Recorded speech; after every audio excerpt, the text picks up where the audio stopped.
Park Nishad park Nishad park Nishad अहिरा डेरा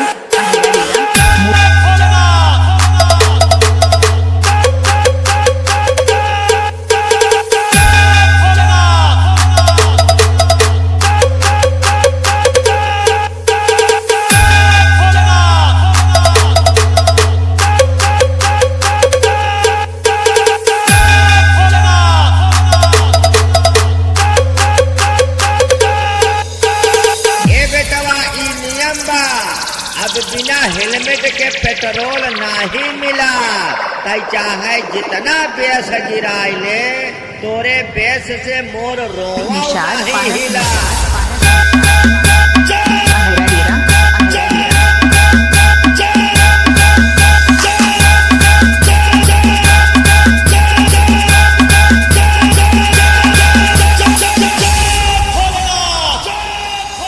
DJ park Nishad अहिरा डेरा माता बबीरू बांदा। इनका मोबाइल नंबर 8115461169। हमसे मुकाबला करे में तोर मशीन धुआं दे और तोर वायर भरे सुलगी गई बे।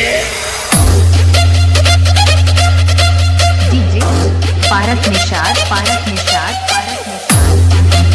अहिरा डेरा मोबाइल नंबर 8983461169 पर संपर्क करें।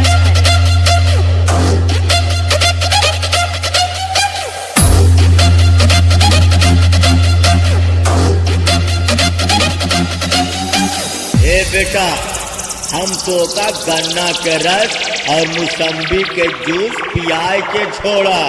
हमसे मुकाबला करब्या तो का लतिया के छोड़ा। लतखोर सारे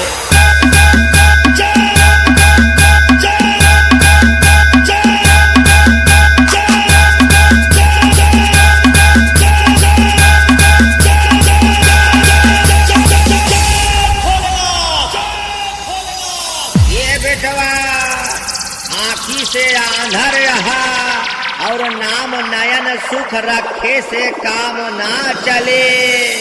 यहाँ से निकल ले, काहे कि मोरे सामने तोर दाल ना गली। पारक निषाद अहिरा डेरा